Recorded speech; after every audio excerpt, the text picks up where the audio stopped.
Olá pessoal, seja bem-vindo a mais um podcast Tirando o Jaleco. Dessa vez como convidado meu amigo, né, Thiago Millet, cirurgião geral, cirurgião do aparelho digestivo, né, Isso. que vai falar aqui de cirurgia geral de uma forma mais tranquila, mais liberal. A gente vai tentar entender aqui como é que é a rotina de um cirurgião geral. Eu sempre começo perguntando assim, Thiago, por que você escolheu medicina? Como é que a medicina chegou até você? E aí depois transcorre o bate-papo. Não, beleza. Sandra, eu te agradecer o convite, né? É sempre bom estar dialogando sobre temas de maneira mais descontraída, que a gente sai daquela confusão do dia a dia da medicina, né? Então, deixa a gente mais à vontade, né? Em medicina, rapaz, assim, ó,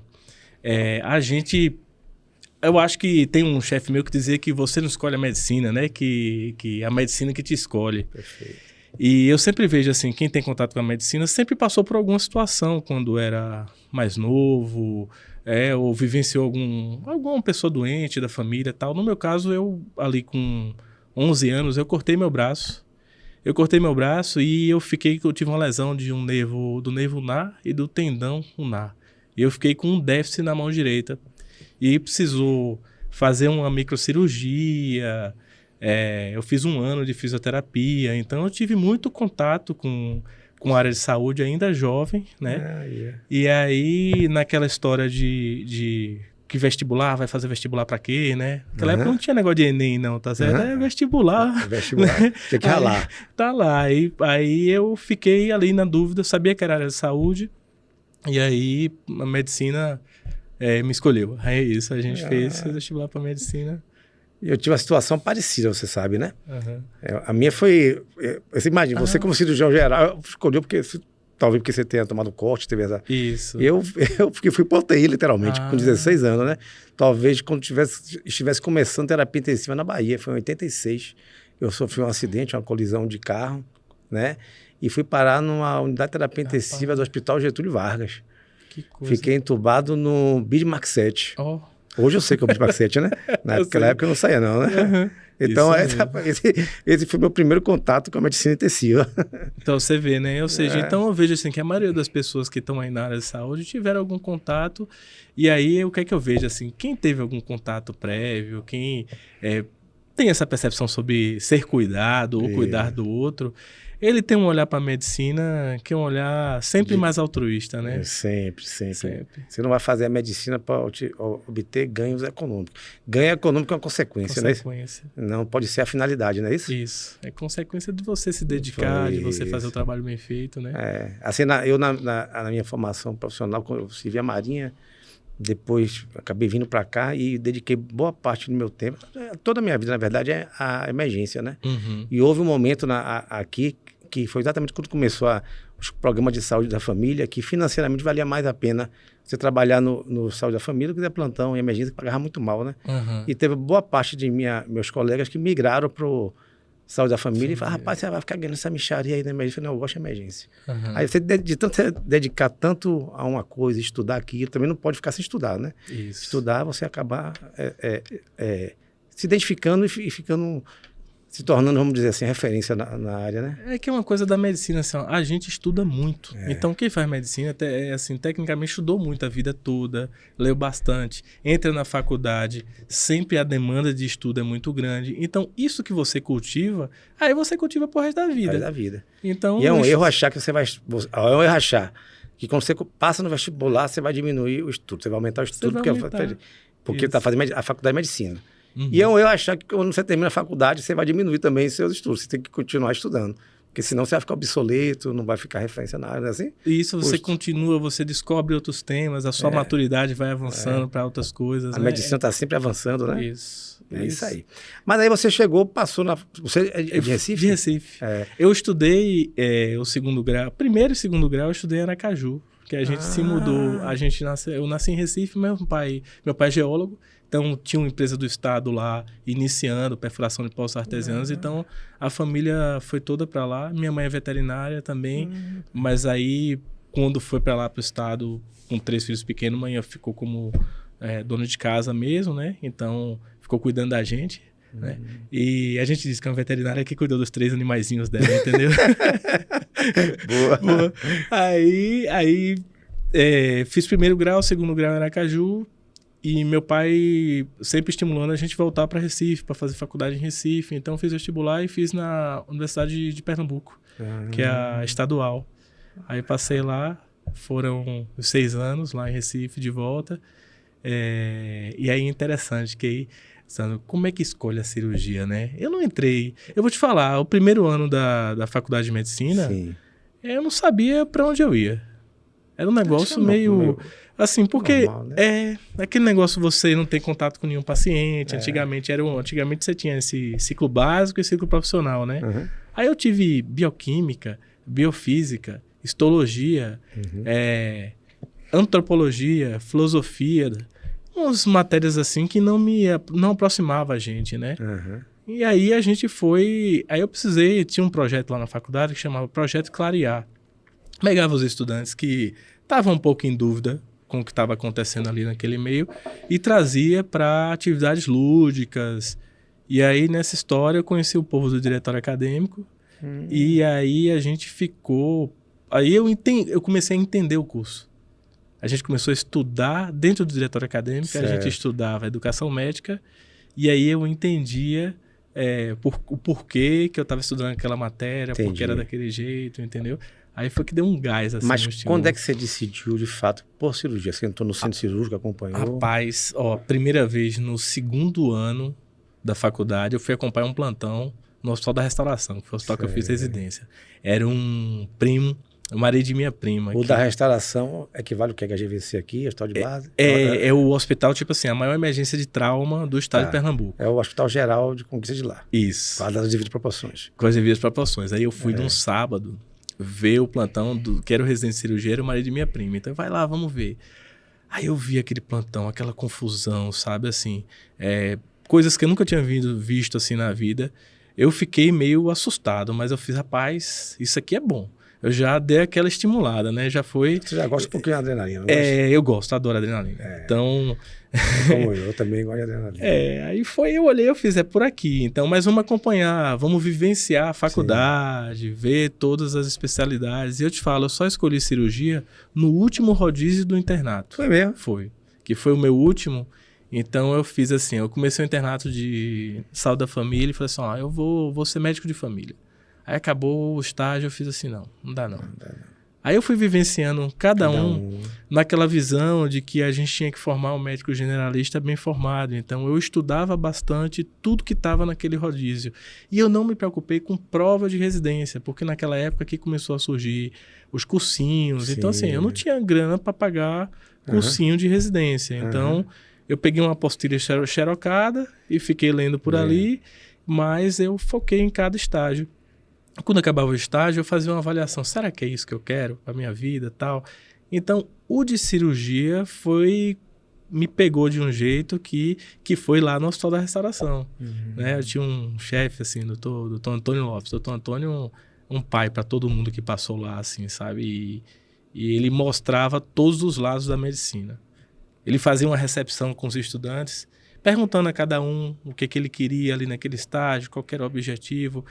E ele sabia o nome de cada estudante que passava e ele conseguia, no final do estágio, correlacionar o estudante com cada paciente que ele cuidou. Então, ele colocava assim... Nós tínhamos pacientes, assim, uma enfermaria de 40 leitos, um hospital de trauma, você sabe. Você tem pacientes, assim, excluídos socialmente, né? Você tinha presidiários, você tinha estupradores, você tinha pessoal... travestis, né, que foram esfaqueados porque fazia ponto. E o que é legal, desculpe lhe interromper, é que quando você está lá na enfermaria, você falou de exclusão socialmente, atendendo esse pessoal, você de fato isola o motivo da exclusão social. Você atende o paciente, né? Assim? Você pensa no paciente. Então, o doutor Antônio ensinava assim, olha, vocês estão aqui para cuidar do ser humano. Isso, exatamente. Então, assim, o ser humano, você deixa o seu julgamento... Perfeito. Onde você quiser deixar, e aqui você olha a pessoa que está na sua frente. Isso. Faça o bem. Era isso que ele fazia. Então, perfeito. Como deve ser. Como né? deve ser. Então, ele, no final, a gente fazia... Acabou o estágio do internato, ele fazia aquela roda de conversa que cada um dava o seu depoimento do que cresceu, do que evoluiu. E aí você via, né, assim... A gente se envolvia muito com as coisas, que era uma coisa que eu aprendi na universidade, assim, tudo que eu faço eu me envolvo bastante. Então... você via como que cada um se envolvia naquele estágio para cuidar, né? E vamos falar, a cirurgia, né? Assim, cirurgia você invade, né? Invade o corpo da pessoa. Tem todos os medos envolvidos antes, né? Do paciente, né? Vários chegam lá estando inconscientes, né? Então, assim, uma pessoa inconsciente que chega num trauma, que você leva para um centro cirúrgico e você invade ali e faz tudo para a pessoa voltar. E aí, o que a gente tinha? A gente não era só plantonista, né? Então, a gente cuidava na enfermaria. Sim. Então, a gente via a pessoa chegar muito mal. E dava sequência. Né? E fazia assim, os contatos. E ia aprendendo. Então, quando eu vi aquilo, eu fiz, rapaz, eu quero fazer cirurgia, eu quero fazer aqui. Legal. Aí foi o caminho. Né? Aí você fez a residência lá. Eu formei.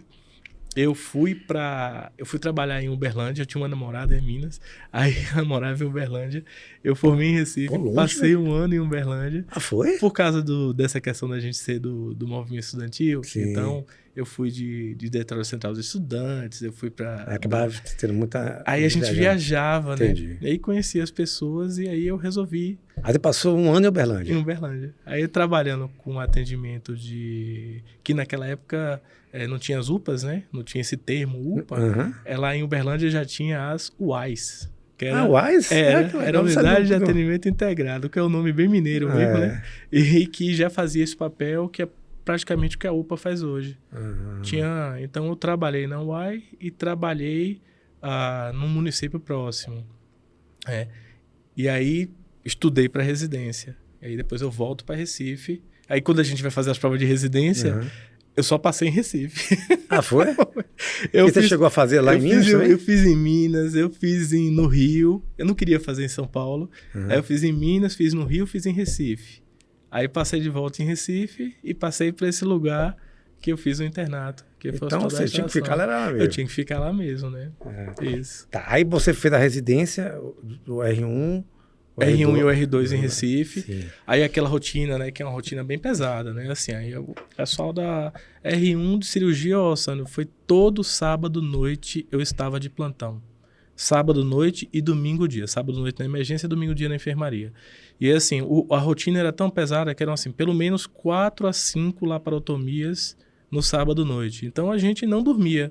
Literalmente. Então eu saía do plantão, tomava um café lá em frente ao hospital mesmo, uma macaxeira com charque, assim, um negócio. Só as comidas pesadas, gostosas, né? Legal. Pra poder começar amanhã. E aí eu fazia amanhã na enfermaria, prescrevia. E aí de tarde, que era só pra resolver pendência, resolvia as pendências e ficava lá. E eu tirava um cochilo. Sempre tinha um quarto, um alojamento dos residentes. Mas é assim que você aprende, né? É claro. Se você não for... Hoje tem muita gente que, não, fim de semana não quero dar plantão. Não, eu tenho que... Eu passei os 10 primeiros anos de minha vida profissional trabalhando nos domingos. Pois é. 10 anos, sequencialmente. Que é onde precisa muito da gente, porque você vê os traumas, sexta, sábado, domingo, tem muito trauma. Tem. E o que era vantajoso? Eu operava no sábado à noite e eu via o paciente no domingo de manhã. Eu continuava cuidando, né? E no R2, a gente saía do final de semana e ia para a semana no plantão. Certo. Mas no final de semana eu fui dar plantão no 92. Foi? Eu não sabia se trabalhou no 92, não. Era animado demais. Ali disse na adrenalina. Adrenalina mesmo. A gente fazia... Regulação avançada. As duas coisas. E lá em Recife é referência, velho. Recife era... referência. Tem até não sei se não é Fortaleza que tinha um aplicativo, um appzinho, mas Recife é referência. Isso foi em 2005. Então foi no ano que inaugurou. O 92 foi 2004. Pronto, isso. País, Aí em 2005 eu fiz o plantão. Aí não tinha macacão. Você era samuzeiro, não? Pois é, não tinha macacão pra todo mundo. Aí tinha uma história lá que acho que Miguel Arraes faleceu e Lula ia pro enterro de Miguel Arraes. Aí perguntaram, quem quer ir? Eu vou voluntário. Para dar um apoio ao presidente, é isso? É isso. Eu dei esse apoio aqui também. Pronto, eu falei, mas eu só vou se arranjarem um macacão pra mim. Claro, eu não vou de camisa do 92, não. Quero um macacão bonito. Foi no médico do presidente. Quando ele visitou Vitória Conquista, nessa época aí, eu também fui como médico do 92 para dar apoio. Isso, aí são as coisas que animam. Sandro, eram 3 residentes de cirurgia que dava plantão juntos. Eu e mais 2 colegas. Ou então, eu fazia plantão também com uma colega que era residente de próctese e a outra residente de endócrino. Então... Mas na saída, todo mundo queria sair. Então, às vezes, a gente regulava, passava o rádio e saía na frente e avisava o colega. Todo mundo queria ir para intervenção. Todo mundo queria ir para intervenção. Aí é tipo... É porque tem duas formas de trabalhar no 92. Tem o 92 que trabalha onde todos os médicos dividem as funções de regulação em intervenção, como é esse. Isso. E tem como aqui, que o regulador ele se especializa em regulação e o intervencionista se especializa em intervencionista. Mas esse formato aí é legal também, porque o cara...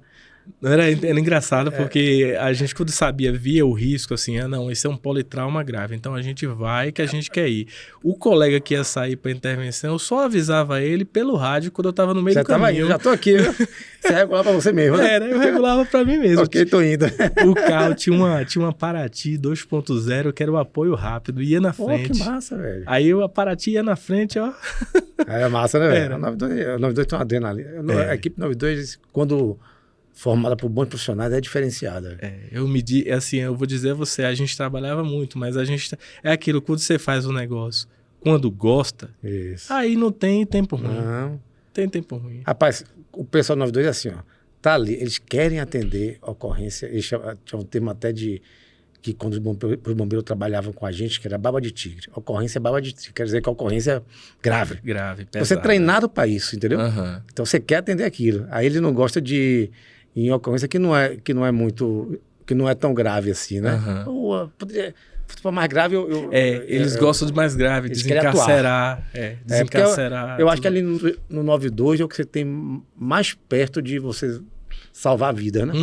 Literalmente. Isso. Porque a essência do sistema SAMU 92 é salvar a vida, né? Ele foi criado para isso. Para ele diminuir a mortalidade no APH. Você faz o trabalho social de prevenção que se faz, né? Então você vê aí com essa questão da lei seca. Isso foi muito importante para a redução dos acidentes.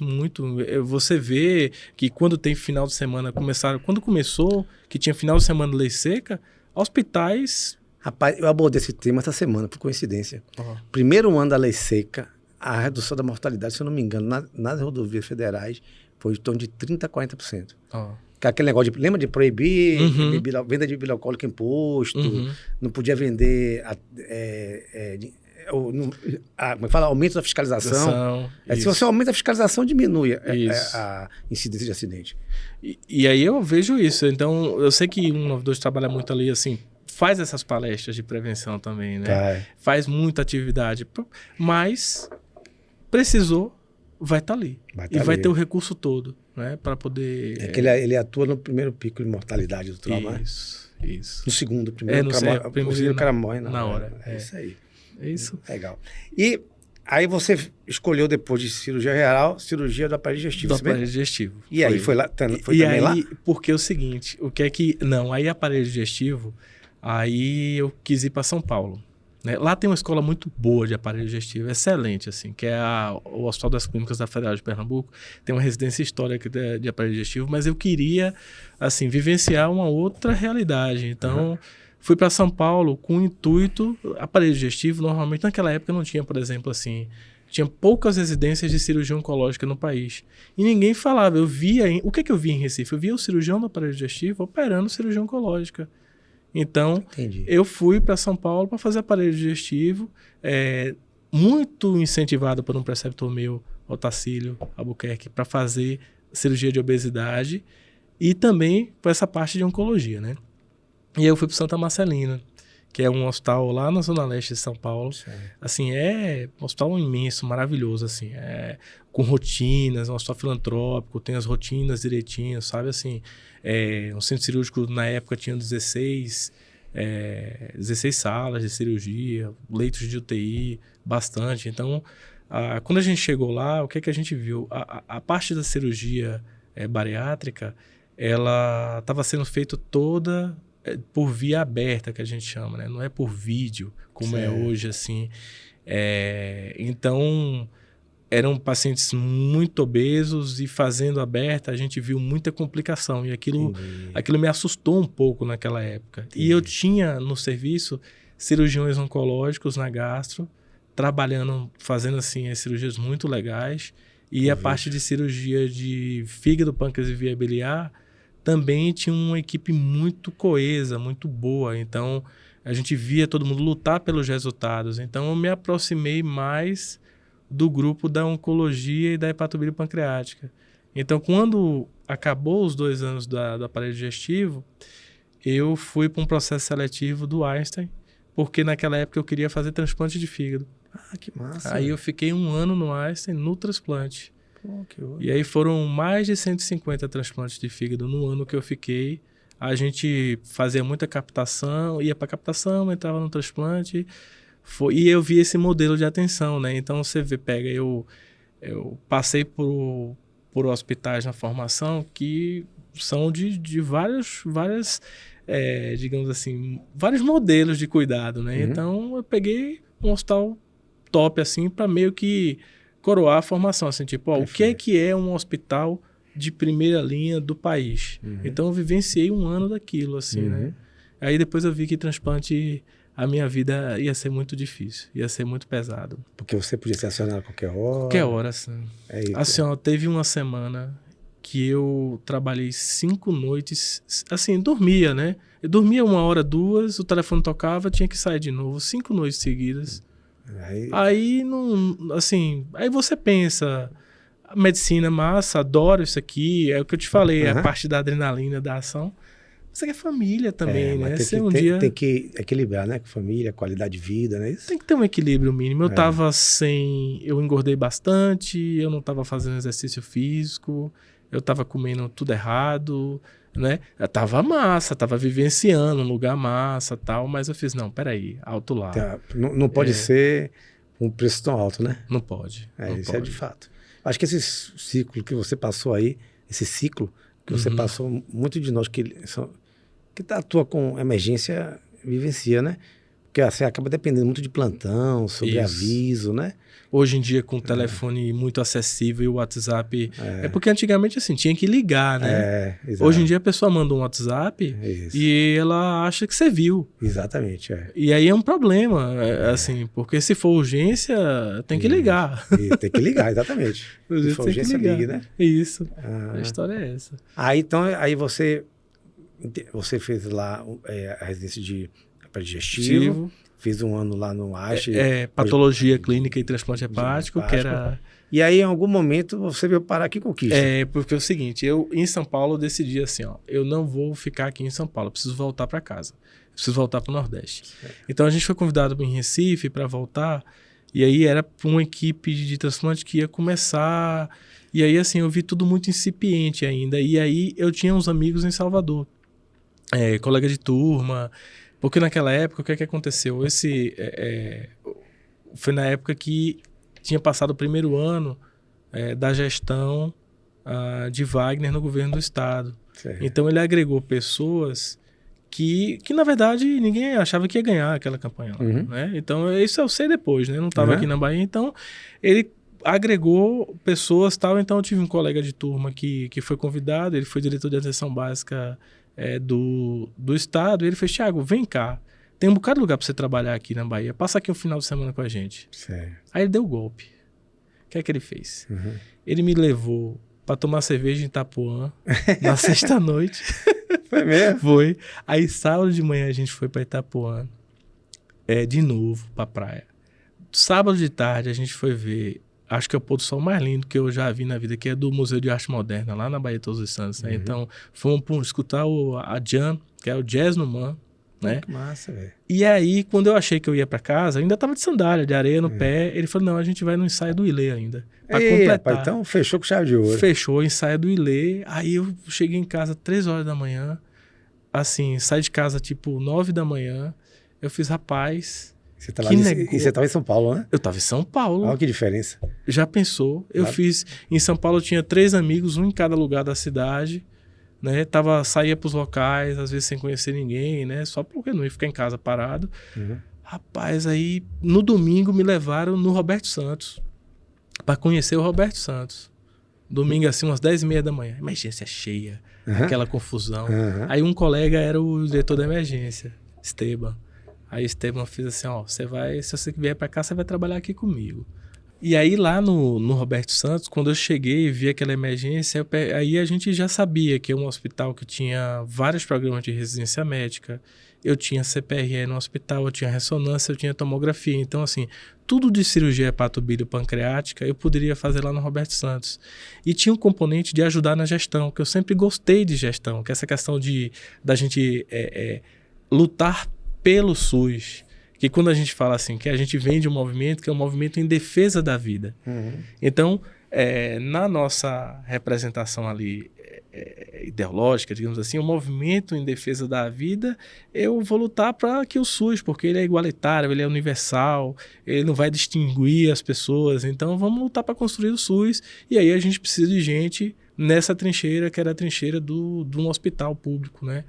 E aí a gente entrou, aí eu pedi demissão, não voltei para São Paulo, pedi demissão, tinha 2 carteiras assinadas, pedi demissão das duas, na lata, e tinha um concurso para fazer, que é esse concurso que hoje eu tô, vim fazer o concurso. Foi em 2008? Em 2008. Foi o mesmo que eu fiz. Medicina intensiva. Aí fiz esse concurso, e aí já me mudei na semana de carnaval. Aí eu já peguei o carnaval. Já pegou o carnaval. Já peguei o carnaval. Já veio embalado, então, né? Rapaz. Já vim pro carnaval. Já virou baiano. Total. Você não é baiano porque ele não torce pro Bahia, né? Não, eu sou Sport Recife, né? Eu vou dizer a você, eu tentei. O pessoal tentou me convencer. Fui lá, fui em jogo do Bahia. Até um jogo Sport Bahia que eu fui que teve muita confusão. Foi? Eu tive que sair de campo com a camisa do esporte escondida, entendeu? Sem camisa. Mas a gente vai falar do esporte no final aí. Vamos voltar. Tá certo. Aí a gente volta. Aí eu cheguei em Salvador, então o que acontece assim? Ninguém queria trabalhar no Roberto Santos, porque o Roberto Santos sempre era muita confusão. As pessoas queriam trabalhar no HGE. Porque o HGE era organizado, você tá entendendo? E historicamente o Roberto Santos era desorganizado. Falava, então a gente caiu de cabeça naquilo. Então me envolvi com a residência médica de lá, conheci a preceptoria. Na verdade, quando você pega um ambiente como esse, na verdade é uma oportunidade, né? Aí, Sandro, eu fui, não tinha onde me botar. Tipo assim, o que Thiago vai fazer? Vai ficar só na gestão? Eu preciso operar. Eu fiquei 1 ano como cirurgião da UTI do Roberto Santos. Eu ia todos os dias na UTI. 4 dias na semana eu ia na UTI. Então, eu sempre tinha um residente comigo, porque lá tinham 12 residentes, então tinha um residente que estava no rodízio da UTI. Então, eu chegava lá, discutia os casos cirúrgicos, fazia as traqueostomias. Na época, eram 2 UTIs na época. Então, assim, eu tinha tabulado todas as traqueostomias que eu fiz, se teve complicação, se não teve. Então, os casos de reoperação, eu ficava acompanhando para ter a maturidade de reabordar. Então, foi legal, porque aí a gente se envolveu ali com o pessoal da terapia intensiva. Na época era Dalton que coordenava. Certo. Dalton Barros. Eu não sei se você conheceu o Dalton. Hoje ele está em São Paulo. Dalton não conhecia. Eu conheço muito o Júlio Neves. Não sei se o Júlio Neves atuava lá. Era Dalton e, assim, Júlio também estava lá. Júlio era de lá do Roberto Santos, né? Aí eu acho que Júlio saiu e aí Dalton entrou na coordenação, entendeu? Foi uma transição aí. Entendi. Enfim, aí a gente ficou esse ano, UTI, residência, aí ficou emergência. quanto tempo lá no Roberto Santos? Fiquei 4 anos. Daí que você veio pra cá? Eu vim pra cá, que é isso. Aí no primeiro ano em Salvador eu conheci minha esposa, Joana. E Joana, ela trabalhava na Secretaria de Saúde. Então, assim, Joana é uma advogada que fez essa parte de... Sempre que formou, sempre trabalhou na saúde pública. A Joana fez um mestrado em saúde pública, sabe? Então, assim, sempre trabalhou na defensora do direito sanitário. Certo. E sempre rodando ali na CESAB, um setor para outro, sempre em projetos estratégicos e tal. Então, eu conheci Joana, tomou cerveja com os meninos. E aí, a gente começou a namorar, casou, teve o filho. E aí, quando o Antônio nasceu... Em Salvador. Então, seu filho é soteropolitano, como eu. Antônio é soteropolitano. E João, que é o segundo, já nasceu aqui. Conquistense. Aí, assim, eu já me adaptei totalmente à Bahia, porque você sabe que tem uma rixa, né? Pernambuco, Bahia, e a rixa é pro lado dos pernambucanos, né? Nem dos baianos. Outro dia, a gente vai ficar entrando, mas outro dia eu vi um torcedor do esporte falando que o principal rival dele é o Bahia. É o Bahia. E o Bahia, o principal rival dele é o Vitória. É isso mesmo. Você vê como é que são as coisas. Né? É a rixa que fica. Então, foi meu pai, quando eu cheguei, eu fiz, pai, mãe, eu vou morar em Salvador. Aí meu pai é pernambucanão, da gema assim, faz, meu filho, o que é que você perdeu em Salvador? Filho, não perdi nada, pai, eu vou morar lá, eu acho que é a cidade melhor pra morar agora. Ele fez, pai, por que você tem essa rixa com a Bahia, pai, com Salvador? Qual o problema da Bahia? Aí ele, os baianos.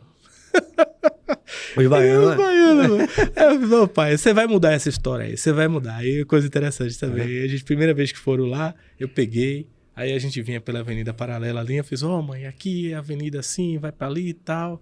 Aí minha mãe falou assim, poxa, tô feliz, tô sentindo energia boa. Aí ele, pronto, baixou a mãe de santa agora aí, né? Ele tirando onda com minha mãe, sabe? Aí minha mãe, não posso falar nada e tal. Então assim, mas hoje eu vou te falar, meu pai adora Salvador. Que legal. E adora Vitória da Conquista. Assim, que bom, pai. Que aí eu brinco que é por causa dos netos. Tem um bom motivo, né? Mas tem uma coisa que ele fala. Ele fala que Conquista parece muito com Aracaju na época que ele chegou lá. Assim, mais tranquilo, uma cidade que você vê construções, um desenvolvimento acontecendo, entendeu? Então ele teve uma lembrança positiva, assim, sabe? Quando ele vem aqui, ele fica lembrando, feliz, assim, sabe? Como se não tem aquela característica de metrópole ainda, né? É como se, a impressão que eu tenho é como se eu tivesse em Salvador há 30 anos atrás, 40 anos atrás. Isso. Você consegue sair aí tranquilo de casa. Isso. Tá começando a mudar um pouquinho de trânsito e tal, né? Mas é uma cidade que você tem uma qualidade de vida muito boa. Muito boa. Muito boa, né? Você consegue sair na rua sem preocupar em ser assaltado, essas coisas, né? Isso mesmo. Não é assim? É assim Dá pra você mesmo. caminhar ali na Olívia. Não, e chega tudo, eu brinco que tudo aqui no máximo 15 minutos. Você se programa pra sair de casa, Isso. é 15 minutos. Isso é muito importante. 15 minutos, eu acho que em Salvador você não anda 5 quilômetros. Que foi o motivo, assim, Sandro, quando a gente se viu em Salvador, sem filho, com filho, eu saindo de casa muito cedo, eu tava no Hospital do Subúrbio, tava no Roberto Santos, tava dando aula na Baiana. Então eu saía de casa cedo e voltava tarde. Joana só em casa. Aí ela fez, Thiago, vamos ver uma alternativa, vamos pra Conquista.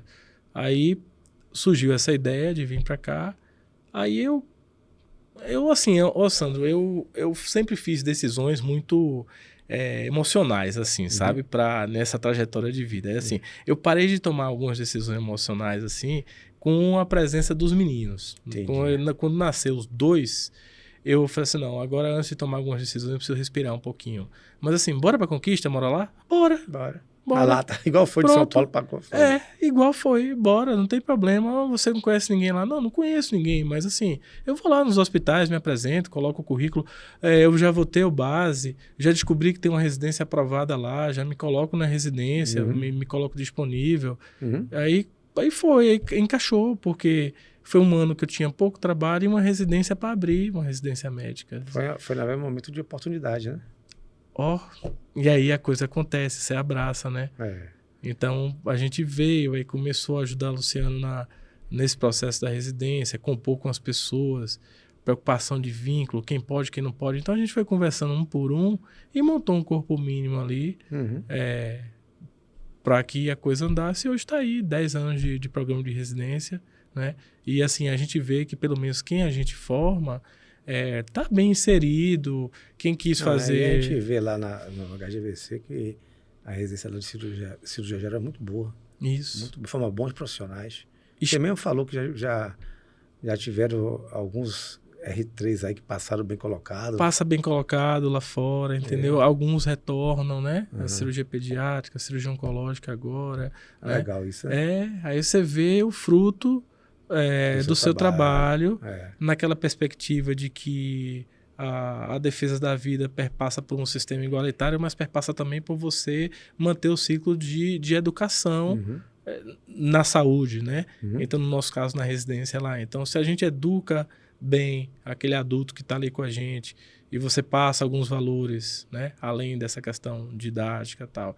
Então, quando ele voltar... principalmente, que hoje a gente eu acho que a gente tem que ter muito cuidado para não se perder valores éticos, né? Isso. Morais, que assim, com muitos profissionais médicos se formando, né? A gente tem que ter cuidado de não se perder isso, né? Isso. Né? Esse cuidado com aquela vida que tá ali, né? Então não é um motezinho assim, essa pessoa que tá aqui é o pai de alguém, é a mãe de alguém, é filho de alguém. É mesmo. O médico, o bom profissional médico, ele tem que ter uma boa formação técnica, moral e ética. Isso. Não é isso mesmo? Isso mesmo. Se ele não tiver essa tríade aí, ele não é um bom profissional médico. Ele for um bom profissional tecnicamente, mas sem esses valores morais e éticos, acaba que ele não é um bom profissional, a gente pode dizer, né? É o que eu falo lá para cirurgia. A gente depende muito de habilidade, né, Sandro? Então, assim, quando a gente está ali dentro do centro cirúrgico, de um trauma que chega, a gente tem que tomar a decisão. Então, eu tento trabalhar muito nos residentes, assim, olha, vai ter um momento que você vai ser o líder. Então, existe um crescimento progressivo aqui dessa habilidade de liderança. Então, eu espero uma coisa sua no R1, uma coisa sua no segundo ano, no R2, uma coisa no terceiro ano. Mas eu não quero que trate mal as pessoas. Isso. Eu não quero que dê grito aqui no centro cirúrgico. Não quero que jogue pinça no chão. Então, assim, estados que mostram que o líder está... Porque o cirurgião, ele tem essa pegada, né? A gente teve professores assim, que a gente via... o cara tratava mal os colegas, tratava mal alguma pessoa que estava ali no centro cirúrgico. O próprio residente. Tratava mal até o paciente, entendeu? Por um estilo. Mas opera muito. Veja, você mesmo falou, tem que ter um equilíbrio. Exatamente. Então eu tento fazer com que eles se vejam numa situação e ver assim, olha, você está na liderança disso aqui, como é que você resolveria isso? Hoje o termo técnico que se usa aí é o soft skill, né? Isso. Então assim, não é só o cara ter o hard skill, conhecimento técnico, o currículo dele. Isso. Ele tem que ter habilidade emocional e liderança para estar naquele serviço, naquele trabalho. O que se fala é assim, ó, que você entra, às vezes, no emprego pelo hard skill. Isso. Pelo seu currículo. E você sai do emprego pela sua ausência de soft skill. Isso. Não é assim? É isso mesmo. E aí tem muito isso, viu? Tem muito. E eu tenho... isso a gente tem conversado. Aí o que é a exigência da gente? A exigência é o seguinte... Tem que ter o equilíbrio. Então, assim, ó, tem que entrar para fazer uma cirurgia, tem que ser proativo. Você tem que entrar... Você acha que você vai ter tudo pronto lá para você? Não vai. Não. Então, principalmente onde a gente está aqui, então a gente tem que entrar e fazer checar. Checar as coisas, conversar com as pessoas, ver. Por quê? Porque na hora que você for operar aquele paciente, você não pode, na hora, faltou isso. E agora? Não, a gente tem que ver antes. Então, a gente tenta mostrar essa característica de liderança para que também não deixe faltar. Principalmente em cirurgia de urgência, imagino, né? Que como é urgência, sei lá, você vai abrir um abdômen, você não sabe o que vai estar lá dentro, né? Então, você tem que ter muito equilíbrio emocional, né? Além do conhecimento técnico, para lidar com a diversidade que você pode encontrar ali, né? E você só consegue isso, Sandro, estando exposto. Então, quando a gente fala que o plantão do residente tem que ser sexta, sábado e domingo, é porque é onde as coisas acontecem. Eles vão ser expostos às situações. Tinha uma frase que não era minha, né? Se não me engano, era de Franklin Roosevelt, que ele usou muito na Segunda Guerra Mundial para estimular as tropas americanas, que era assim, ó, faça o que pode, com o que tem, onde estiver. Eu usava isso muito no sistema SAMU 92, porque o 92, ele não controla o ambiente, né? Você, na sua emergência, você controla o ambiente. O 92 não controla o ambiente.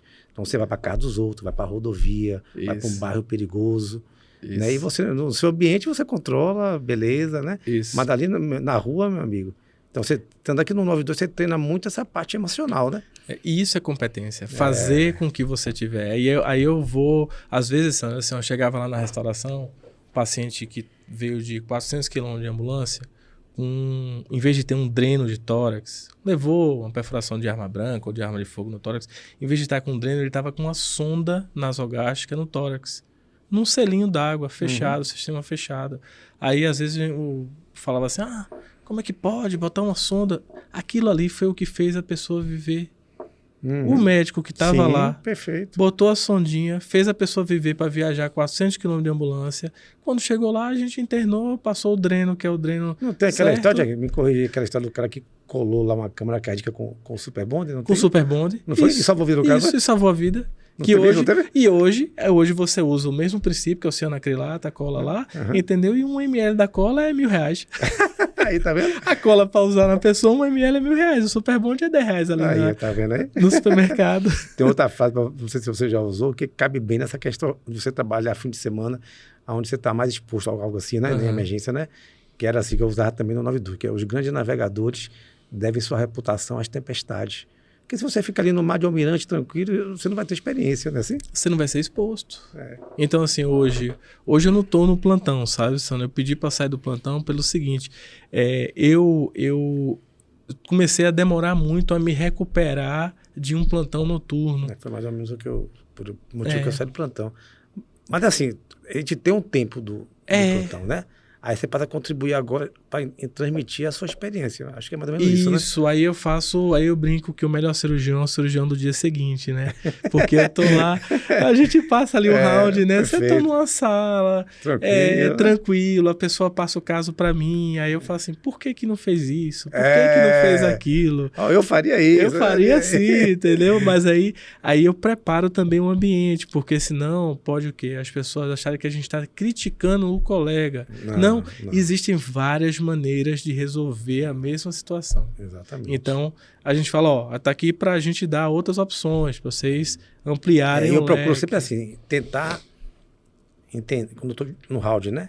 Tentar entender por que o colega tomou uma decisão. Então, assim, hoje esse cara aqui não precisa de antibiótico, mas por que será que ontem indicou o antibiótico? Vamos tentar entender aqui. Aí, às vezes, você consegue entender a explicação. Isso.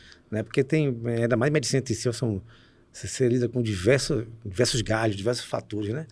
É difícil. Muitas variáveis. Muitas variáveis. Então, assim, às vezes o contexto do dia anterior é diferente do dia seguinte. Muda muito, né? Muda. Aí você tem que entender, assim, ao invés de criticar, entender por que o colega tomou aquela decisão. Isso. Né? O que levou ele a tomar aquela decisão. Estou botando uma coisa aqui ao acaso, entrar com antibiótico. E hoje eu estou achando que não deveria entrar com antibiótico.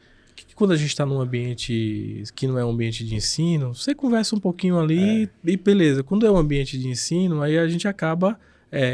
a gente passa mais tempo naquela conversa ali do caso, porque é preciso que o mais novo entenda que não é também não é crítica à conduta.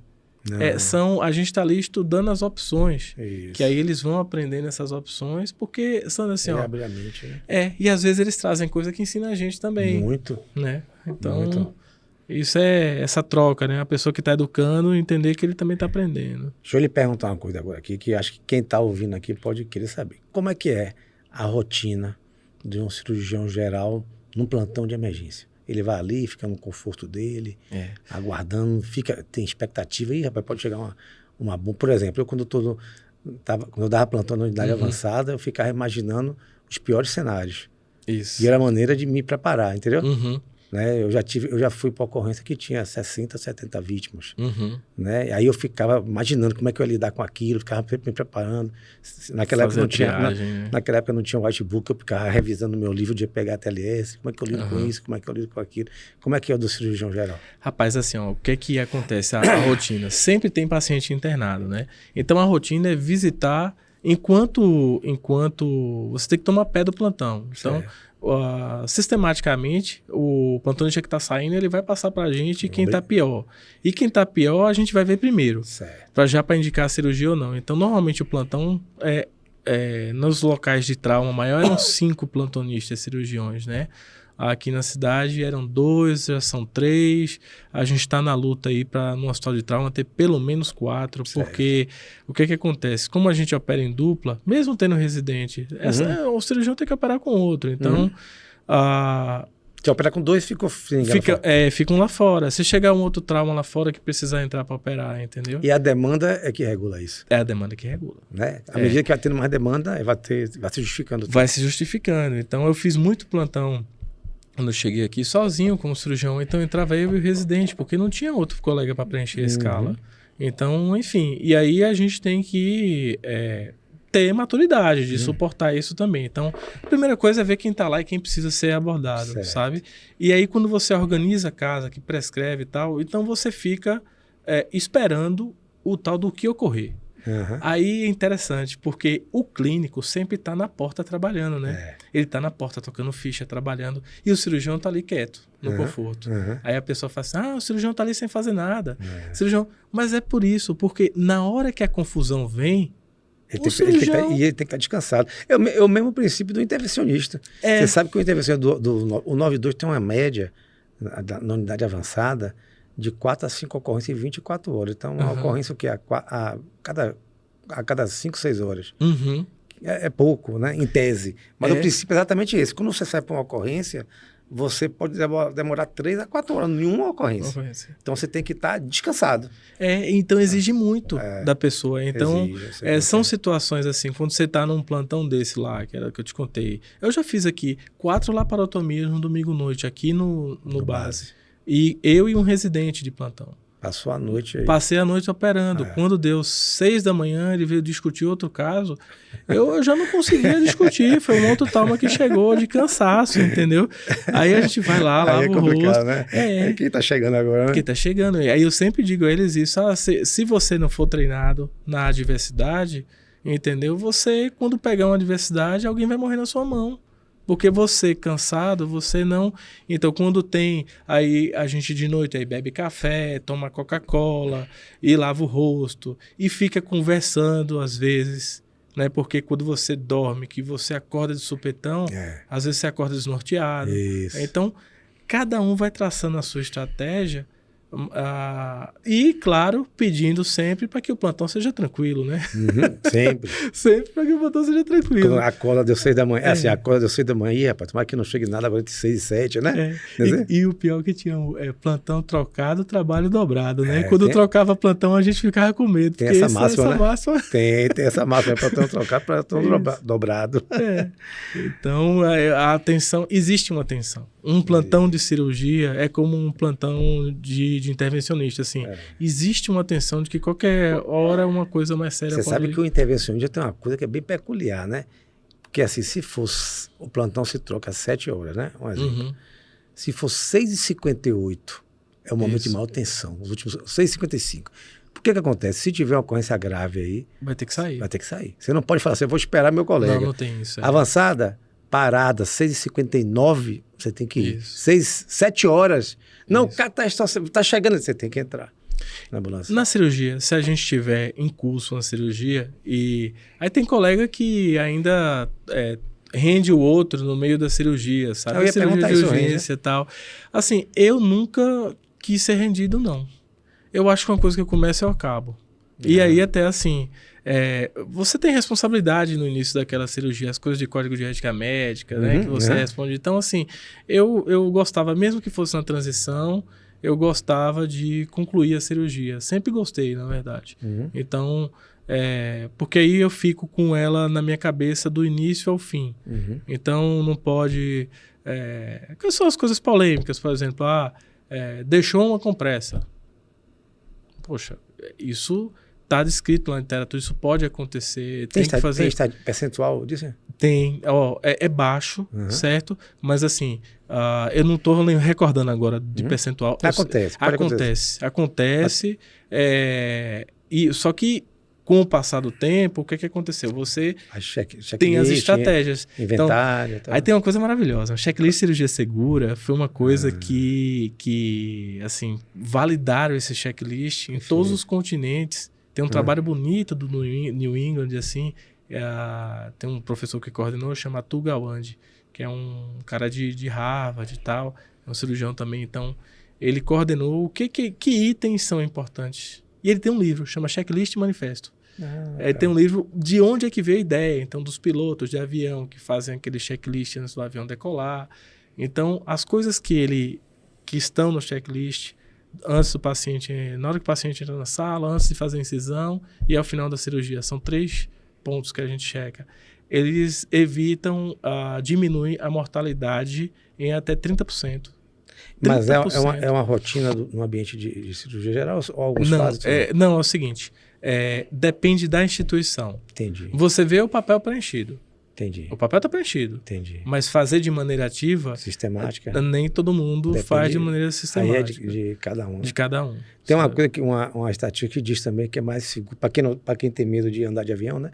Que é mais seguro andar de avião do que internar no hospital. por qualquer motivo que seja. Isso. Não é assim? Porque o erro em saúde, ele é um modelo que eles falam que é de queijo suíço, né? Então, você não tem uma coisa linear assim. Uma coisa vai acontecendo, que é uma outra coisa que é muito exame, né? São das vezes. Eu faço muita consulta, às vezes, de nódulo hepático, cisto hepático, nódulo pancreático, cisto pancreático, em que as pessoas foram fazer exame de rotina, um ultrassom de rotina, tal, que achou, aí a pessoa assusta logo, eu tenho câncer. Aí vai lá na consulta, que eu faço aí nessa parte de fígado e de pâncreas.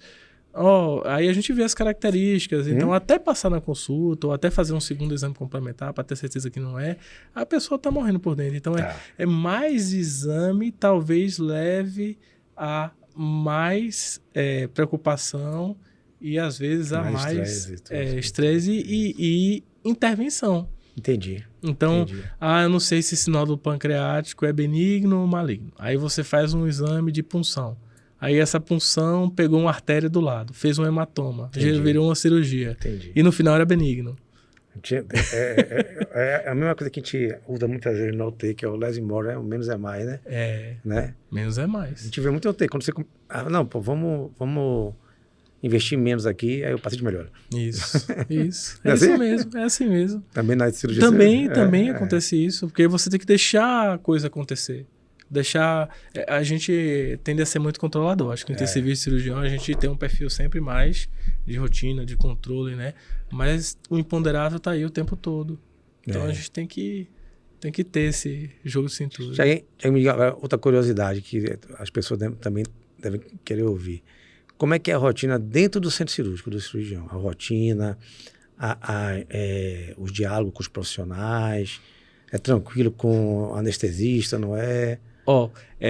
Normalmente aí a pessoa tem que trazer o ambiente tranquilo para aquele ambiente lá, sabe assim, se você chega. Então, a gente vê todo tipo de pessoa influenciando naquele ambiente. Então, você tem a pessoa que tá lá e entra brigando com o pessoal. É muito ruim. É ruim porque é aquilo que a gente falou, tem uma vida a ser cuidada ali. Chama aqui no canto, não briga na frente, conversa aqui e tal, deixa tudo organizado. Hoje, o que mata um cirurgião? Esperar. A espera mata. Então, assim, às vezes a gente tá no centro cirúrgico, chega lá, cadê o paciente? Não, tá vindo e não chega, né? Aí chegou o paciente. Depois que chega, o anestesista vai fazer a intervenção. O trabalho com anestésio, o ideal aí, assim, eu já aprendi aprendi de cedo, que a enfermeira-chefe do centro cirúrgico é minha parceira, a técnica de enfermagem está na sala é minha parceira, o anestesista é meu parceiro e que a gente está tudo no mesmo barco. Todo no mesmo barco. Tudo no mesmo barco. Literalmente todo no mesmo barco. Estamos ali, todo mundo só vai sair dali quando a gente acabar o motivo pelo qual a gente entrou, que é cuidar daquele paciente. Então eu tento agregar, né, para poder que o ambiente fique o melhor possível. Às vezes a gente pode ter divergência. A divergência ocorre muito quando você está lidando com pessoas diferentes em diferentes plantões. Então você chega com um paciente, às vezes de urgência, a interpretação de quem está dentro do centro cirúrgico é que você está levando trabalho para ele. Então, quando você vai lá pedir uma sala, lá vem você pedir uma sala de novo. Eu falei, não, é porque eu gosto. Como se você tivesse criado o paciente, né? Já pensou? Então, isso... Eu vivencio isso no 92. Eu tinha me perguntado, doutor, dá para não trazer o paciente para cá? Dá, se ele deixar de infartar, não assim? Então, assim, eu tenho que pedir para não ter infarto, nem ter acidente, e aí eu não levo para ele. Então, tipo, você às vezes vai pedir uma sala, você já ouve uma coisa ali que você já tem que respirar fundo, entendeu? Para não dar um respostão, né? Então, aí você entra na sala, aí o anestesista faz assim, vai botar o paciente na sala com essa hemoglobina? Eu falei, não, vou deixar ele sangrar até morrer. Né? Então, você começa estilo Saraiva, a resposta. Total. Aí, assim, tem Dá coisa... vontade de ser, eu sei como é que é. Tem coisa que... Aí, às vezes, a gente... Assim, aí, às vezes, tem umas coisas que passam do ponto, assim, sabe? De um lado, de outro. Mas nunca... Fica ali, né? Fica ali. Fica ali. Cada ovo, tá bom, bota o paciente aí, vamos operar, né? E a gente operando nem dá muita... Não, é só... Eu sei como é que é isso. Nem dá, mas a gente precisa, a gente tá ali operando. É igual tem assim, a troca de plantão, na UTI, né? É 18 horas. Vai vir um paciente agora. Não dá para vir 19? Não, pô, vem agora, velho. Isso. Mais quando é urgência, é mais grave, né? Isso. Acho que isso tem... Quem lida com emergência vivencia isso, né? Isso. Você tem uma coisa muito parecida, assim, na rotina, sabe? Aí, que parece que a gente cria o paciente, né? Pois é. Mas tem umas coisas assim que quando a equipe se conhece há um tempo, aí a pessoa já sabe como é que é a rotina, assim... Cada um conhece o outro, né? Isso. Enquanto chega o outro paciente, em vez de você ficar fazendo confusão, senta, toma um café, conversa besteira. Aí tem um pessoal que trabalha com uma linha que chama Micropolítica do Cuidado. Tem um cara que é o Emerson Merri e o Túlio Franco. A gente bebeu dessa água aí, sabe? E a micropolítica fala que os laços que são criados nos serviços, eles são criados nas praças, que é onde as pessoas se encontram. Então, por que um bairro tem uma praça? É para as pessoas conviverem, as crianças brincarem, conhecerem os vizinhos. Então, no hospital, precisa ter as praças de encontro. Perfeito. Em que você conversa com o seu colega, e a pessoa fala, não, no final de semana eu fui não sei aonde. E aí, no centro cirúrgico, é uma coisa interessante, porque tem gente que opera escutando música. Tem gente que opera no mais puro silêncio. Tem gente que opera conversando. Conversando. Que não para, sabe? Só com os colegas? De tudo. Você está operando e conversando de tudo. Né? Então, Tem gente que é mais concentrada. Tem gente que é extremamente concentrada. Não pode cair uma agulha dentro da sala porque está fazendo que desconcentra, né? Eu sei então, o ambiente da gente é mais leve, assim, sabe? Mais descontraído. Na hora que exige uma atenção maior, e fala, pessoal, vamos aqui agora, foca aqui, mas a gente tenta deixar o ambiente um pouquinho mais leve, porque a gente vê que assim, tem que ser a vida, fazer o equilíbrio, né? De maneira geral, assim, lá a gente, eu percebo que no hospital geral todo mundo convive bem, né? Tranquilo. Convive, eu acho que... Eu não vejo maiores conflitos, assim, pelo menos a visão que eu tenho. Não, a gente está há tantos anos ali, assim, quando a gente vê um conflito maior, é coisa pontual. Às vezes acontece, às vezes assim, uma situação dessa de paciente não chegar no centro cirúrgico, aí você chega, vai lá ver onde é que tá, tal, às vezes você se estranha, tal, mas é porque a pessoa naquele dia não tá bem. Entendi. Entendeu? Ou você não tá bem com aquela espera, ou o outro colega que tá fazendo o trabalho dele lá não tá bem, e aí a gente tem que compreender o outro. Perfeito. Que é difícil, mas tem que ser. Aí eu já perguntei no ambiente de emergência, no centro cirúrgico, agora na UTI. Na UTI não foi tranquilo, não, na UTI. Não, lá no hospital é cegado. Não é cegado. Não tem, lá no hospital não tem crise, Mas não. você já viveu momentos de maior estresse assim? A gente... Sandro, eu assisti uma vez uma aula que era assim, que o pessoal de São Paulo fez online. Na época, a gente não tinha esse negócio online como é hoje, então a gente ia para um auditório, né, para assistir a reunião. Sim. Então a pessoa montou uma aula que era Alien versus Predador, entendeu? O cirurgião versus intensivista. Foi mesmo? Foi. E aí foi interessantíssimo. Por quê? Porque tinha muita divergência de conduta. E aí a gente vê, porque o cirurgião, como eu te falei, ele é extremamente controlador. Então ele quer controlar o débito urinário e tal. Então ainda tem hoje umas confusões desse negócio de débito urinário, que não hidratou meu paciente. Então tá aqui, não hidratou, vocês querem matar o paciente? Tal. E ainda tem colega que entra na UTI assim, entendeu? Mas eu acho que a gente evoluiu tanto. Hoje, eu vou te dizer um negócio. Hoje, eu preciso estudar muito para discutir com você essas reposições, monitorização, hemodinâmica, a gente estudou outras coisas. Então, eu tenho as coisas que eu tenho. Eu vou para um livro, dou uma lida, mas a gente sabe o quê? O que eu percebo assim, né? Quando tem um ambiente de respeito, né? A gente percebe muito lá. Você chega lá, Yuri chega lá, né? Eu tô lá de plantão, o Erley tá, o Murilo tá.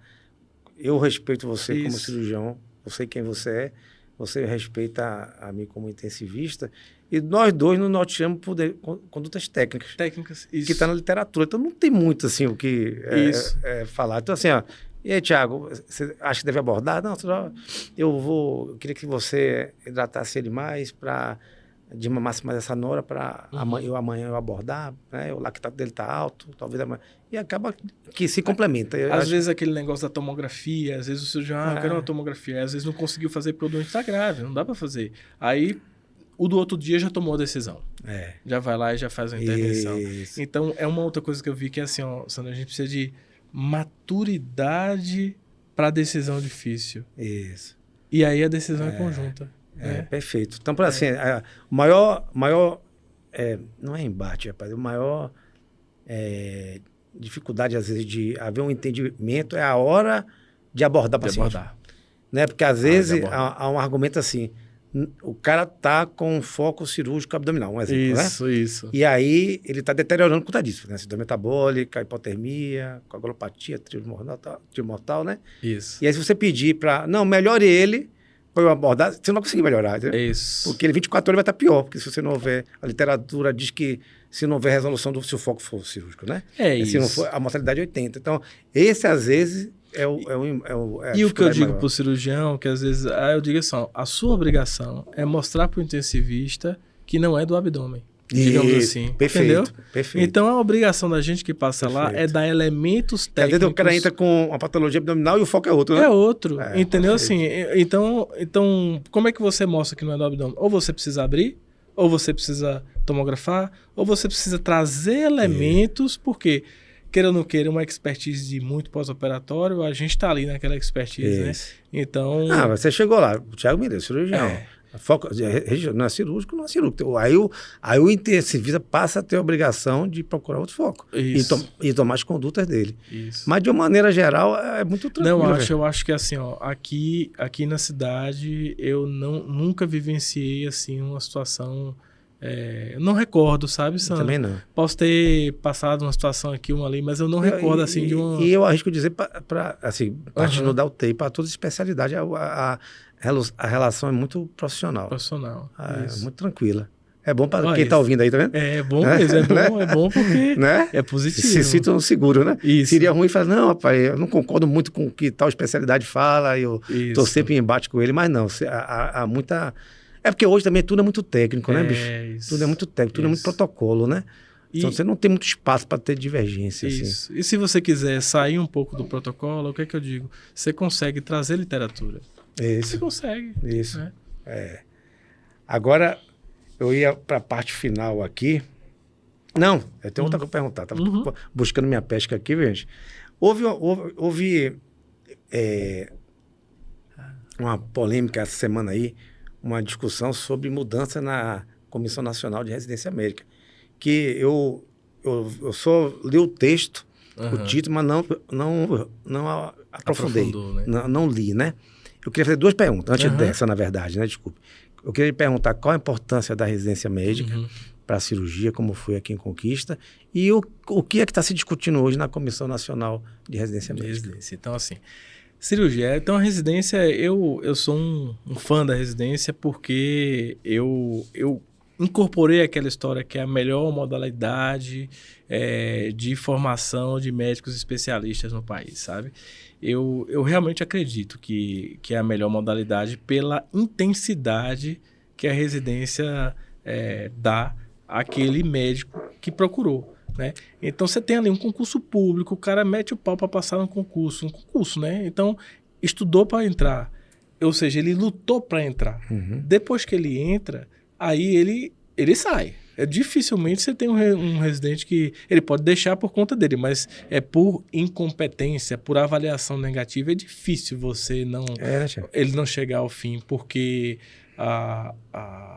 é muito intenso, sabe, Sandro? Então você pode perder numa parte teórica e depois você vê a curva de crescimento do primeiro para o segundo ano, o amadurecimento e o crescimento técnico é exponencial. Do segundo para o terceiro é mais ou menos. Do primeiro para o segundo é mais ou menos. Não. Voltando. Do primeiro para o segundo é exponencial. Do primeiro para o segundo é exponencial. Do segundo para o terceiro essa curva achata mais um pouquinho. E do segundo para o terceiro ela cresce mais um pouquinho. Porque o terceiro ele traz uma maturidade de olhar para os dois que estão abaixo dele ali e dizer, não, isso aqui é diferente. Então ele começa a aprofundar em alguns temas que ele... Porque todo tema, se você quiser aprofundar muito, você aprofunda. Então, é só fazer uma retirada da cirurgia, retirada de uma vesícula. Quantas variações anatômicas tem naquela região? O que você já pegou na vida de variação anatômica? Se acontecer assim, você vai resolver como? Então, você pode aprofundar naquilo ali. Então, o R3 ele serve muito para trazer essa maturidade e aprofundamento.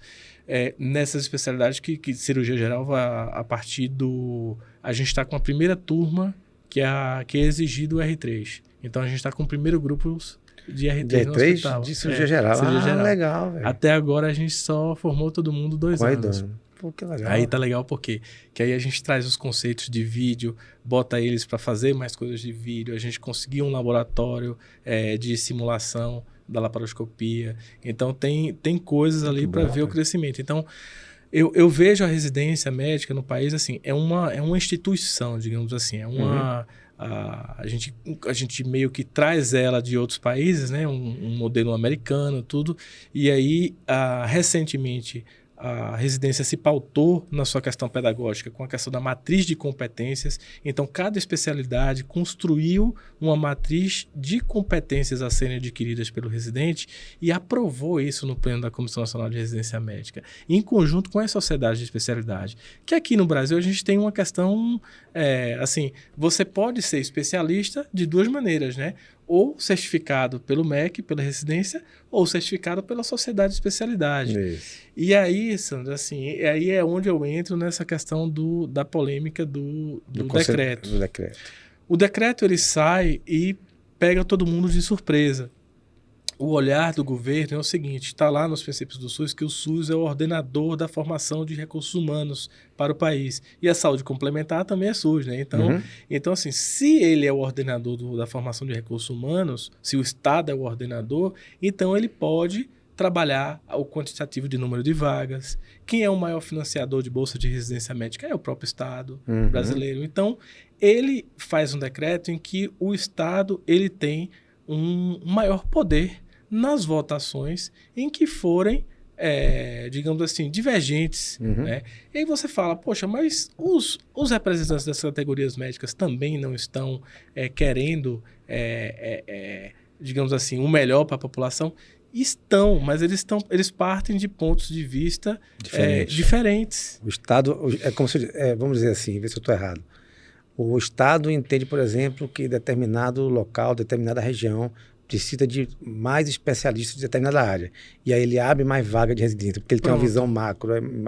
Seria mais ou menos isso? É mais ou menos isso. Então ele consegue identificar no país onde é que estão os vazios assistenciais, onde é que estão as demandas da população. Então, assim, todo o ordenamento da formação de recursos humanos deve ser voltado para as necessidades sociais. Sim. Isso está lá escrito. Como é que a gente trabalha o que está escrito para a prática? Então, um grupo fala assim, olha, a gente tem que trabalhar com a qualificação da formação médica, tem que ter qualidade na formação. Ok, o que é qualidade na formação? Então, por que a gente não entra num tópico muito importante assim na Comissão Nacional lá, a questão da avaliação?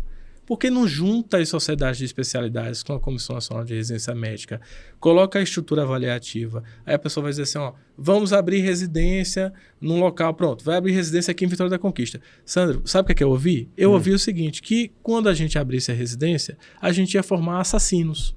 Porque você ouviu isso? Eu ouvi isso. Eu ouvi isso de colega, que era professor na época, é professor ainda, pessoa de maior respeito que eu tenho. Então, eu ouvi isso... parecendo que é uma opinião talvez de reserva de mercado. Então, você pensa, parece uma opinião de reserva de mercado, uma opinião que, assim, eu sei que as pessoas que vinham, fizeram residências em locais bons também, históricos. O que não quer dizer que aqui vai ser ruim. Que não vai ser. Então, quando a gente recebe a aprovação das vagas aqui e a bolsa vem para cá, o hospital começa a melhorar em vários aspectos. É o primeiro resultado, na verdade, né? É o crescimento do hospital. Então, a presença da residência também é indutora de mudança da assistência. Sim, concordo. Então, o Ministério vê esse lado, sabe assim, às vezes eu vejo um pouco a entidade médica, ela quer que tenha uma coisa pronta. Eu acredito na construção de processo. Acho que, eu não sei, está a maior polêmica, eu não sei se esse decreto fica dessa maneira que está, mas tem um negócio, tem um coronel lá do Nordestão, mais lá para cima, que diz o seguinte, que contra governo e Rio Cheio não há quem possa. E Rio Cheio? O Rio Cheio passa levando as casas, levando tudo, levando ponte. Se o governo bateu o martelo. O governo bateu o martelo faz. Então, assim, eu acho que a convergência é na avaliação. Como é que a gente está concedendo um certificado de especialista para este médico? A gente pode convergir nisso? Entendi. A gente pode fazer um instrumento avaliativo conjunto? As sociedades de especialidades estão com as provas de título com instrumentos pedagógicos muito legais. Então, se isso vem unir, então é aquilo que eu te falei, vamos fazer assim, ó, um momento de oportunidade. Então, eu vejo a colocação desse decreto como um momento de oportunidade para retomar a residência médica para a pauta da formação de especialista. Entendi. Entendeu? Desse ponto de vista, realmente é muito bom, né? E aí, botou para discutir. Estava parado. A discussão que teve, Sandro, foi há 2 anos atrás, quando queria se tirar a Comissão de Residenciamento do MEC e levar para o Ministério da Saúde. Já na pegada do Ministério, dizendo assim, se sou eu que pago mais bolsas de residência no país, eu tenho que ter mais poder dentro da comissão. Então, mas não conseguiu. E hoje ela permanece no MEC. Então, será que mesmo no MEC todo mundo consegue se unir para fazer as sociedades de especialidade com a Comissão Nacional, criando um instrumento avaliativo? Aproveitar o momento. Porque se ficar só no embate, todo mundo perde. É verdade. Todo mundo perde. Eu acho que vai sair um bom resultado disso aí. A gente, semana passada, a gente ficou apreensivo. Essa semana eu tô mais sossegado, eu tendo uma perspectiva mais positiva, entendeu? Perfeito. Me diga uma coisa. Você lembra, assim, um atendimento que te marcou? Eu pergunto isso a todo mundo. Um atendimento. Primeiro que vier à mente. Assim. Mente aqui. Normalmente deve ser algo, naturalmente, de emergência, né? Não sei. As coisas... eu tenho um do Samuzeiro, né? Aí. Esse do Samuzeiro eu não esqueço nunca, porque assim, a gente recebeu um atendimento, era um chamado dentro de uma comunidade lá do Recife, bem violenta, em que tinha um rapaz esfaqueado dentro da comunidade. E aí, como é que você entra na comunidade violenta? Com um rapaz esfaqueado lá no meio, né? Então, você chega com a ambulância na porta, e aí, qual que é o lance, Sandro? Entra com 2 PMs na frente, armados. Então, os 2 PMs na frente, armados. Mas a segurança ao 92. Ao 92. A ambulância parada na porta. Eu, a enfermeira e o socorrista. Com a maleta nas costas. A gente entrou na comunidade com 2 policiais na frente, dizendo assim, pode vir com a arma na mão. Né? A gente entrou e ele tinha tomado uma facada lá, tava lá no chão, choque hemorrágico. Aí, naquele chão, eu entubei, trouxe para dentro da ambulância, drenei o tórax. Aí você fez o padrão francês, stand play. Que é faça tudo no local. Faça no local. Aí, peguei e dissequei não consegui acesso periférico lá ele estava tão chocado que entubou sem nada. Então, não consegui acesso periférico. Dissequei uma safena, passei um catéter, corri 1000 de volume. Você fez o padrão francês? Aí eu fiz, agora a ambulância pode ir para o hospital. Quando o paciente chegou no hospital, ele chegou grave, faleceu depois, mas assim, quando chegou lá, o meu colega de residência falou assim, você não deixou pra gente fazer nada. Eu fiz, não, pelo menos eu entreguei ele vivo aqui, vamos lá. Então, esse atendimento, assim, ele marcou, por isso, assim, a juventude, a inconsequência de você... Porque uma das coisas do 92 assim, é segurança, né? Mas o cara, no afã de querer salvar a vida, ele às vezes esquece a segurança. Esquece. Então, eu entrei colado com 2 PM com arma em punho. É isso mesmo. Hoje eu não entraria. Não. Então, me marca isso. Tentamos, não salvou, mas assim... foi uma coisa que me marca, assim, sabe? Isso tem muito no 92, né? Que o primeiro componente do APH é a segurança da equipe, né? Segurança. Da equipe. Muitas vezes você vai para uma ocorrência que você se põe em risco, né? Mas você quer atuar, né? É muito difícil para um socorrista, ele tá vendo a cena e fala, opa, não segura, não vou, né? Isso. Você quer salvar a vida do paciente e cai para dentro mesmo e acaba que muitas vezes fica em segundo plano, né? Isso. E tem coisa que marca também, sabe? Assim, que é você... A questão do atendimento ao idoso. Eu faço um ambulatório de cirurgia oncológica. Eu ia perguntar do contexto de cirurgia oncológica mesmo. Então, assim, um câncer é um tabu. Então, assim, tem coisas que eu digo que a pessoa, na hora que ela recebeu um diagnóstico de câncer, é igual a morrer, né? Então, a gente, numa consulta, a gente tem que dizer, não, você recebeu um diagnóstico de câncer, vamos ver qual que é o tratamento. Aí eu digo assim, que os 6 primeiros meses, ele vai correr uma corrida de 50 metros rasos. E depois, dos próximos 4 anos e meio, ele vai correr devagarzinho, lentinho, para a gente chegar ao fim de 5 anos, que é o fim do tratamento. Então, quando você vai para uma rádio e a pessoa diz, eu comecei o tratamento com câncer ano passado, tem 1 ano, eu estou curado e tal. Ele está curado dentro dele, mas para a ciência ele vai estar curado em 5 anos. Entendi. Então, numa primeira abordagem, eu faço essa conversa, né? Para tentar desmistificar um pouco. Sandro, isso pode ser no consultório ou pode ser lá no ambulatório do NACOM. A consulta vai demorar até chegar a esse ponto aí. E para a pessoa ter consciência, né, da doença que tem. E aí, qual que é a questão? Idosos com vários filhos. O filho quer proteger o idoso. Então tira a autonomia do idoso de tomar uma decisão. Ó, não fala para meu pai que ele tem essa doença, não fala para minha mãe, não, que vai ser pior. Aí eu tento procurar o contexto e eu não preciso falar. O idoso que está consciente, que está lúcido, que criou 15 filhos, ele sabe o que tem, Sandro. Sabe. Ele chega lá na porta... Ele tem o direito de tomar decisão. Ele tem o direito de tomar decisão. É.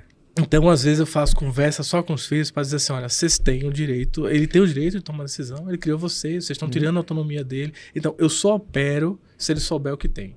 Perfeito. Aí, a gente chega, vai construir isso, né? Então, isso me marca porque... É um cuidado, não é que o filho quer ser ruim com o pai, não, ele quer ser muito bom com o pai. Ele não quer ver o pai e a mãe sofrer. Ele não quer ver um irmão sofrer, né? Então ele quer proteger.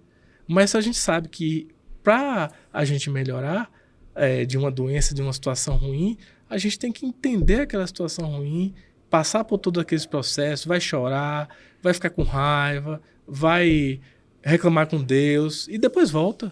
Sabe? Depois volta. E se não volta, tem psicólogo, tem psiquiatra para isso, para trazer. E aquela situação, a gente vê muito isso em UTI, né? Que às vezes você vai abordar com a finalidade de fazer um determinado procedimento, mas quando você abrir o abdômen ali, tá disseminado, você vai só e fecha. Biopsiar e fecha. Né? E aí, para você comunicar pra família. Como é que é isso? Ao paciente, na verdade. Pra gente é frustrante, viu? A gente vê muito isso, né? Vê. A gente vê porque assim, o nosso diagnóstico oncológico ainda é tardio. Todos os programas de rastreio populacional, a gente sabe que o paciente tem dificuldade de acesso. Então, é tardio e aí a gente vai lá, se fia numa tomografia, mas quando a gente abre, tá diferente. Por quê?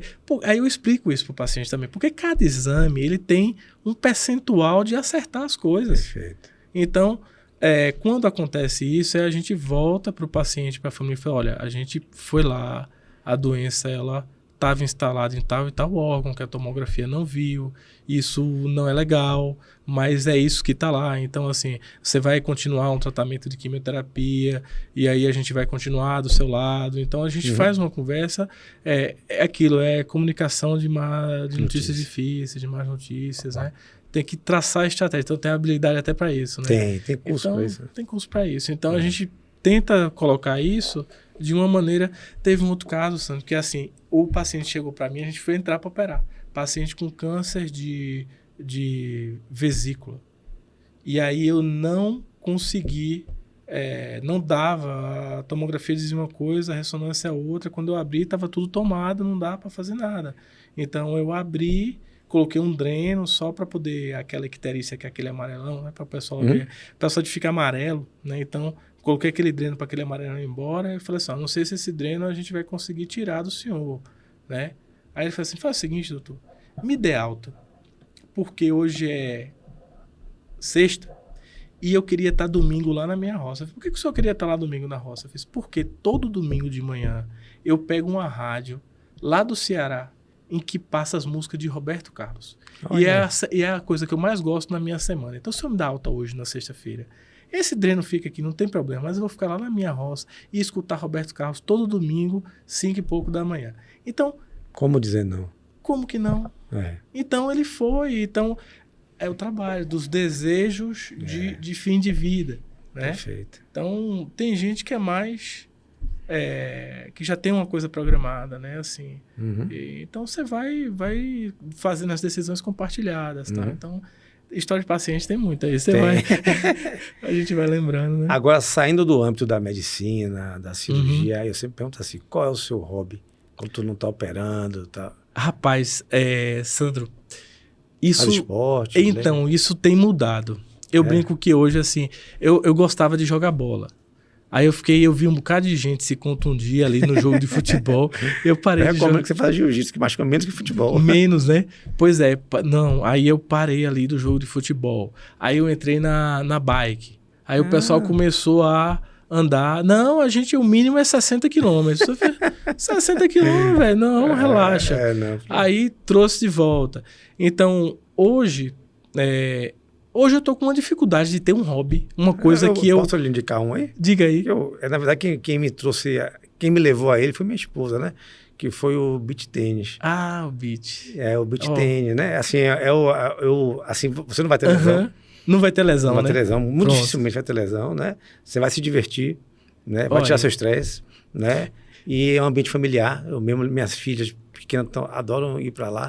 Todo mundo que vem aqui, você recomenda, sabe né? quem tá lá fazendo? Zezinho, que é anestesista. Zezinho também. Leonardo, que é ortopedista. Eu fui na peteca, que o pessoal chamou, fui também. Shell chamou, falei, a peteca, fui, mas assim, meu ombro sentiu. A peteca sentiu mesmo. Agora eu vou aceitar seu convite, porque tem que ser uma coisa vou lhe passar o contato. Que assim, como é que é lá, né? Você faz uma aula experimental, que ele sugere que você faça, né? E na aula experimental você acaba decidindo, eu acho que 100% das vezes acaba decidindo por fazer, né?